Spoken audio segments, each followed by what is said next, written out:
หลานทานมันส้มพายุเขาอยู่บ่งานมีแผนว่าสิเขาไปเที่ยวประเทศไทยเนาะมีน้ำกันเลยท่านผู้ชมเด้อ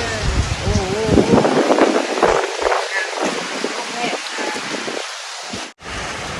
หมากนี่ตำแซ่บแซ่บไม่เนี่ยท่านผู้ชมบ้านท่านผู้ชมหมากยังคอมเมนต์บอกในเด้อนี่ตำแซ่บเป็นยาบางคนกระตุ่มกินเนาะ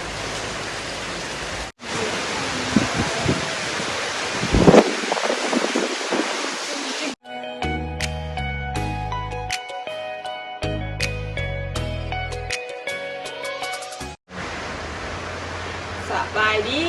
ท่านผู้ชมเบิร์ดทุกทานเลยวันนี้น้องนากับยุ่งเพื่อนโมได้ไปไซท่านผู้ชมฝนตกแห้งตกแต่เมื่อคืนนี่จนหอดตอนเสาร์นี่เลยท่านผู้ชมเพื่อนกับจนหัวจนฟ้าเนาะมันตกคือซีเมนต์พายุเขาท่านผู้ชมตกอาเทอาวาฝ่าจนแบบเห็นยังเลยจะเป็นสีขาวแบบนี้สิเนาะทางฝนทางลมอันนี้ว่าไข่เนนะนี่ท่านผู้ชมนะฝนฟ้าประตูเปียกเบิดอัดเขากินนั่นท่านผู้ชมมันจะไปใช้มือนี่กินมีอยู่เยอะเดี๋ยวเนาะมีเจเด้อมีเจFC ทางไทยสั่งมาให้กินเนาะเอาไปใส่น้ำหอมท่านผู้ชมเลยพายุเขาแบบนี้ก็บกล้าไปใส่เพราะว่าฝ่าเดือมแน่ท่านผู้ชมฝนทั้งโลกแน่เนาะ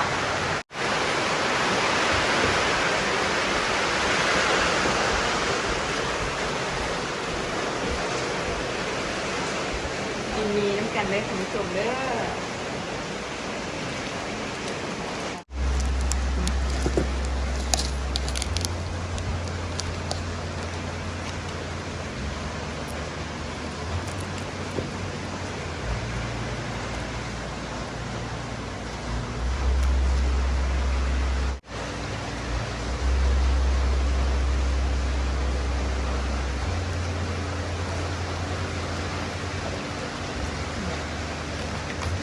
ท่านผู้ชมกินเจอยู่บ่ส่วนนี้กะเทศกาลกินเจเนาะอยู่กับเซ่เพิ่นก็มีนั่นร่วมตัวกันกินเจเด้ออยู่วัดจีนเนาะปลาไหวให้มันเยิงมันนั่นน่ะเนาะก็เบิ่งของนอกท่านผู้ชม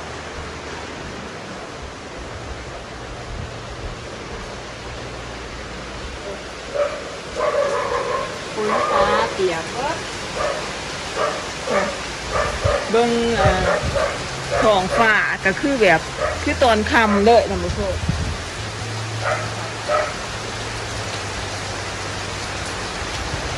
แบบหนาวเนาะทั้งโลก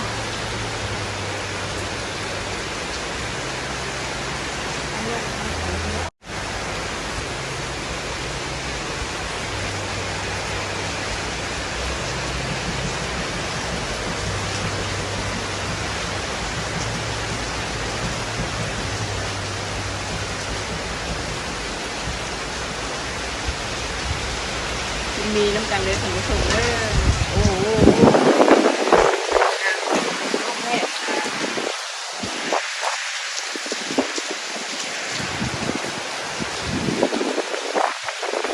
เดี๋ยวนั่นสินี่เป็นสิ่งใดก็ยังที่ใช้ของท่านผู้ชมเลยรู้สึกได้กินแต่ตุ่มมีอยู่เหือดนี่เลยเนาะ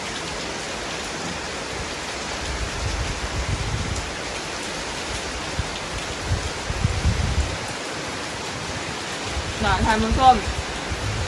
พายุเขาอยู่บ่งานมีแผนว่าสิเขาไปเที่ยวประเทศไทยเนาะท่านฝนตกแบบนี้ก็บกล้าเลยท่านผู้ชมฝนตกลมแบบนี้ก็บ่ไหวจิเนาะ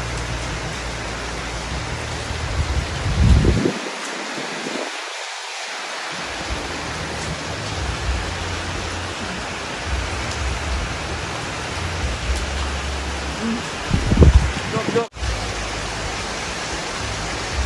เมนท่านผู้ชมเมนหนาว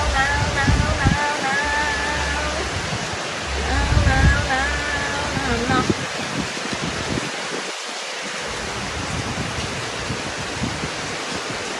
อากาศล่าวไต่ท่านผู้ชมนครปากเซ่เนาะล่าวจำปาซักอากาศโอ้ยไปใช้มาใช้โบได้เลยท่านผู้ชมเลยเป็นว่าฝนทางเปียกๆเดี๋ยวจังสีเนาะฝนกระตุกจังสีน่าปะน่าปะอุ่นปะเอ้ยอุ่นหน้าอุ่นหน้า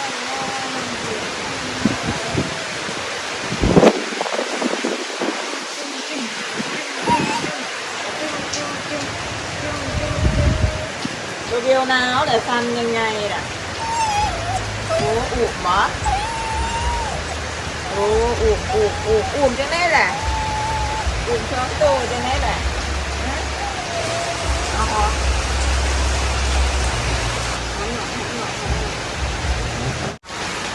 นั่นกะเน้นหารบุฟเฟ่หนองปูน่าเหมือนอยู่บุหูว่าชิมีลูกค้ามาบอท่านผู้ชมเพราะว่าฝนตกแห้งๆแบบนี้ทางกับเปื่อนเนาะตอนนี้ก็เป็นเวลา7 โมงเช้าไก่สิหอด8 โมงโอ้ลมขนาดท่านผู้ชมเป็นแนวใดคอมเมนต์บอกนี่เด้อน้องนาสิไปเที่ยวไทยสุดตาอยู่บ่เนี่ยนี่เนาะ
นี่ตำแซ่บไม่เน้นทำส้ม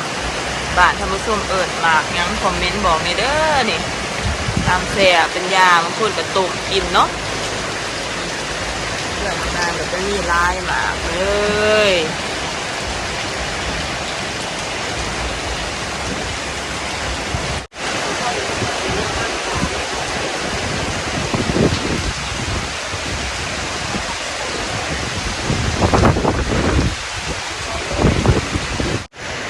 นี่ก็แม่นต้นผู้ท่านผู้ชมบ่ได้ไปยามแม่ทับทิมโดนแล้วบ่ได้ไปเก็บเห็ดเพิ่นเนาะใบผู้แซ่บๆนี่เป็นต้นเพื่อนเฮาเอง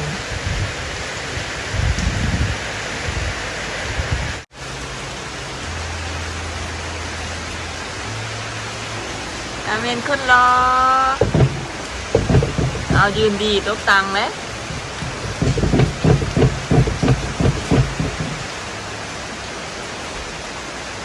อย่างตุกตังกิ๊กรอทายถูก